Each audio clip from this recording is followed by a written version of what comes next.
جی، اس طرح دسمبر 1906 میں مسلم لیگ قائم ہوئی اور 1909 کی اصلاحات میں مسلمانوں نے جداگانہ انتخابات کا اہم حق حاصل کر لیا۔ اب دیکھیں کہ 1906 میں ہماری جماعت بنی مسلم لیگ، اور 1906 کے بعد صرف 3 سال کے مختصر عرصے میں مسلمانوں نے اپنے لیے علیحدہ انتخاب کا حق مانگ لیا کہ مسلمان اگرچہ تعداد میں تھوڑے ہیں لیکن انہیں بھی حق رائے دہی حاصل ہونا چاہیے، انہیں بھی جداگانہ انتخاب کا حق ملنا چاہیے۔ پھر تقسیم بنگال کی تنسیخ 1911 اور جنگ بلقان اور طرابلس 1912، یہ 2 اہم واقعات ہیں۔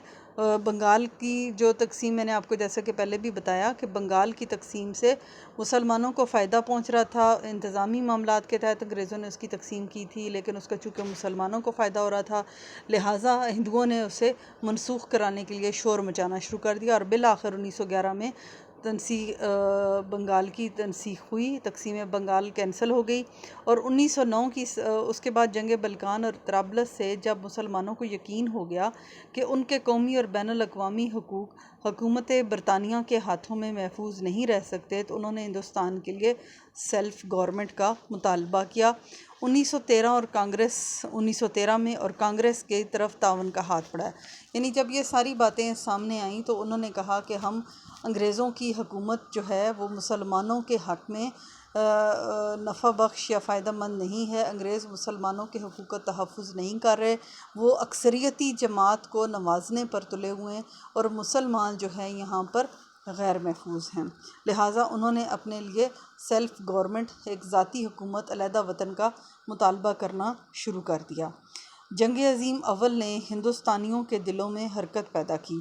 اور کانگریس اور لیگ میں میثاق لکھنؤ کا مشہور معاہدہ ہوا، جس کی وجہ سے برطانیہ 20 اگست 1917 کو یہ اعلان کرنے پر مجبور ہو گیا کہ ہندوستان کو بتدریج خود اختیاری حکومت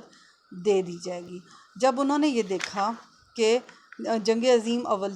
اول کب شروع ہوئی؟ 1914 سے لے کے 1918 تک، اور اس جنگ میں جب انہوں نے دیکھا، ہندوستانیوں کے دل میں یہ حرکت پیدا ہوئی کہ کانگریس اور لیگ نے میثاق لکھنؤ کا مشہور معاہدہ ہو گیا، یعنی انہوں نے آپس میں ایک معاہدہ کر لیا،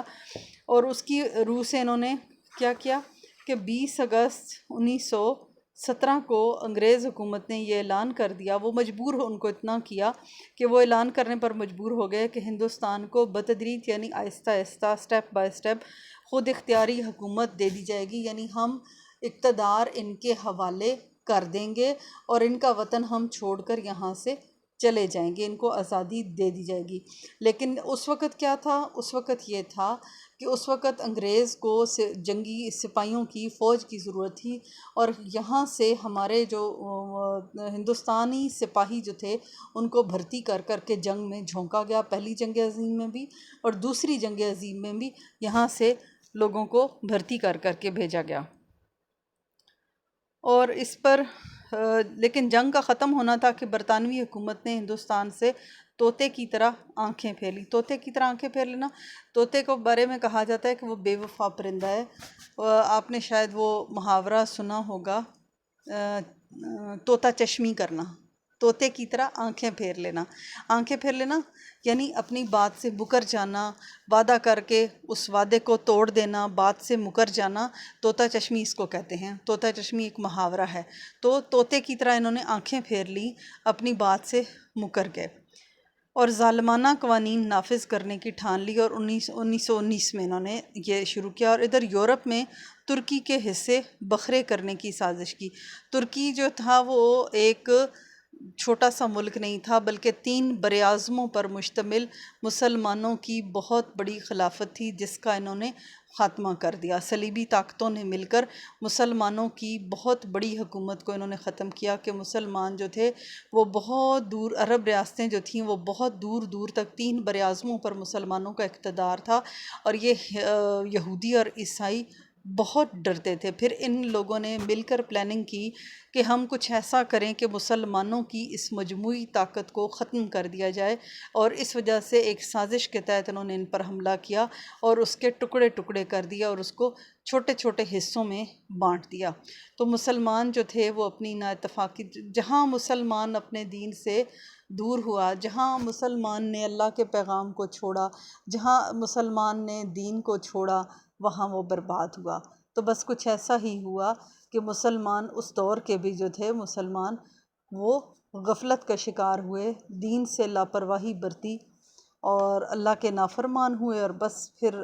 آپ دیکھ لیں کہ ان کے ساتھ پھر کیا ہوا۔ اور اس طرح انہوں نے حصے بکھرے کرنا، ٹکڑے ٹکڑے کرنا۔ اس پر گاندھی نے علی برادران کی مدد سے عدم تعاون کی زبردست تحریک شروع کی۔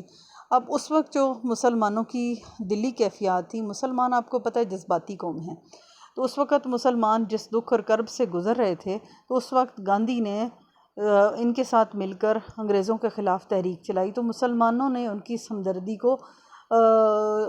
کچھ اور رنگ دیا۔ انہوں نے سمجھا شاید یہ ہمارے خیر خواہ ہیں، لیکن ہندوؤں کی خیر خواہی جو تھی وہ بھی وقتی ہوتی ہے، اور انہوں نے بھی، ان کے بھی اندر خانے اپنے مفاد تھے، لیکن اس کا یہ فائدہ ہوا کہ انگریز جو تھے وہ مسلمانوں اور ہندوؤں کے دباؤ میں آ گئے۔ تو انہوں نے جب علی برادران اور ان کے ساتھ مل کر عدم تعاون کی ایک تحریک شروع کی، اور 1920 میں یہ تحریک شروع ہوئی، لیکن اس تحریک کا ختم ہونا تھا کہ دوسرے ہندو لیڈروں نے شودھی اور سنگھٹن کی اشتعال انگیز کارروائیوں سے ہندو مسلم تعلقات کو قطعاً خراب کر دیا۔ یعنی کچھ اور لیڈر جو تھے، اب دیکھیں ہر جگہ پہ اچھے برے لوگ موجود ہوتے ہیں، جہاں مسلمان اور ہندو مل کر ایک مشترکہ تحریک چلا رہے تھے آزادی کی، تو وہاں کچھ لوگوں نے مل کر شودھی اور سنگھٹن کی تحریک چلائی، اور اس سے کیا ہوا، وہ ایک ایسی تحریک تھی جو مسلمانوں کے جذبات کو بھڑکانے والی تھی۔ اس کا نتیجہ یہ ہوا کہ مسلمانوں اور ہندوؤں کے تعلقات پھر سے خراب ہو گئے۔ اس زمانے میں مسلمان لیڈر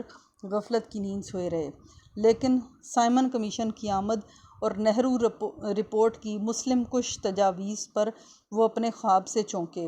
اور 1928 اور آل انڈیا مسلم کانفرنس میں جمع ہو کر انہوں نے ایک متحدہ سیاسی مطالبہ جو مسٹر جناح کے 14 نکات سے مطابقت رکھتا تھا، دنیا کے سامنے پیش کیا۔ یعنی کچھ عرصہ بیچ میں مسلمانوں سے بھی غفلتیں ہوئیں، لاپرواہیاں ہوئیں، لیکن پھر یہ ہوا کہ پھر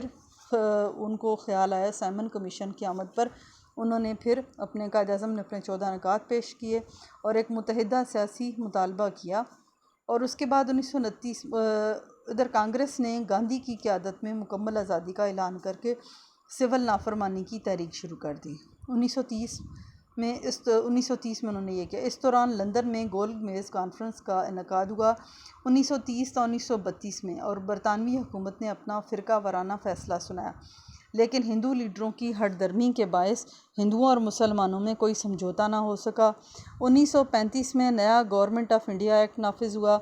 جس کی روح سے مرکز میں فیڈریشن اور صوبوں میں خود اختیاری حکومت کا نفاذ طے پایا۔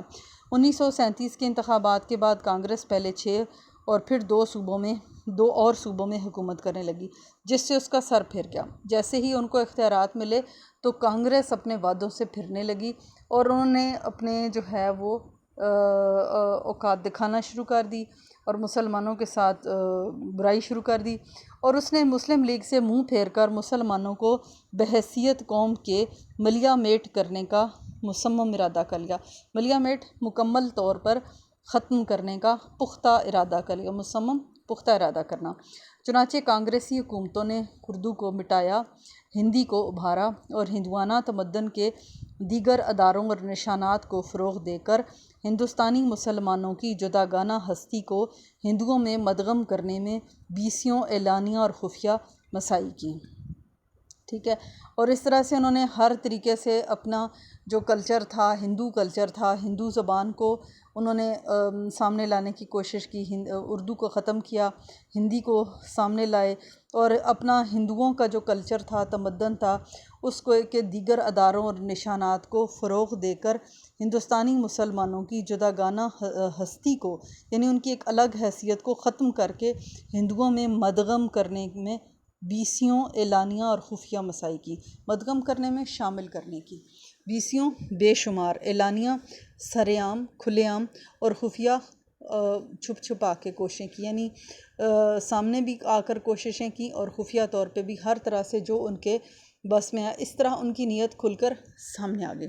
آج کے لیے ہم اس کو یہیں تک رکھتے ہیں، اس کے بعد ہم کل آگے دیکھیں گے۔ اللہ حافظ.